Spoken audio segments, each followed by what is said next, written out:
আপনারা দেখছেন news now, খবরের নতুন ভাষা।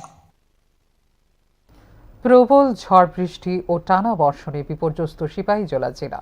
জেলার সার্বিক পরিস্থিতি নিয়ে বিস্তারিত তথ্য তুলে ধরলেন জেলা শাসক ডক্টর সিদ্ধার্থ শিব জয়সওয়াল। দুর্যোগের জেরে বহু এলাকায় জনজীবন ব্যাহত হয়েছে। প্রশাসন পরিস্থিতির উপর কড়া নজর রাখছে বলে জানিয়েছেন জেলা শাসক। ক্ষতিগ্রস্ত মানুষদের নিরাপদ আশ্রয় দিতে বিশ্রামগঞ্জ ও বরজলায় 2টি আশ্রয় শিবির খোলা হয়েছে। প্রয়োজন অনুযায়ী আরও শিবির খোলার প্রস্তুতিও রাখা হয়েছে। স্থানীয় প্রশাসন ও বিপর্যয় মোকাবেলা দল মাঠে নেমে কাজ করছে। অন্যদিকে টানা বৃষ্টিতে জেলার বিভিন্ন এলাকায় কৃষি ক্ষেত্রে বড়সড় ক্ষতির আশঙ্কা তৈরি হয়েছে বলে জানিয়েছেন জেলা শাসক। বিদ্যুৎ পরিষেবাতেও নেমে এসেছে ধস। একাধিক এলাকায় বিদ্যুৎ সংযোগ বিচ্ছিন্ন হয়েছে।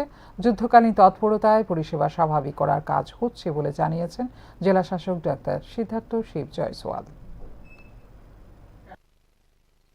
हॉर्टिकल्चर में बहुत एक्सटेंसिव डैमेज हुआ है।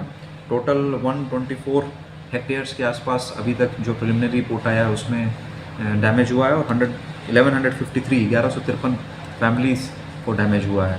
तो इसमें भी जो SDRF नॉर्म्स ऑफ असिस्टेंस होते हैं जैसे उसके अनुसार जो भी हम लोगों का रिलीफ होता है वो हम इमीडिएट प्रोवाइड करने के लिए हम लोग काम कर रहे हैं। सर कोई रिलीफ कैंप है?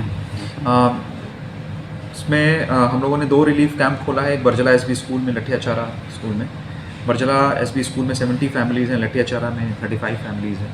इसके अलावा विश्रामगंज PHC की छत को भी मैसिव डैमेज हुआ है ट्री अप्रूट होने के कारण, और वहाँ पे जितने भी पेशेंट्स थे उनको हम लोगों ने सेफली ट्रांसफ़र कर दिया है विशालगढ़ सब डिविजनल हॉस्पिटल में। वहाँ पे OPD की सुविधाएं चल रही हैं और जो IPD की सुविधाएं हैं उनको हम लोगों ने विशालगढ़ SDH में कर दिया। और हमारा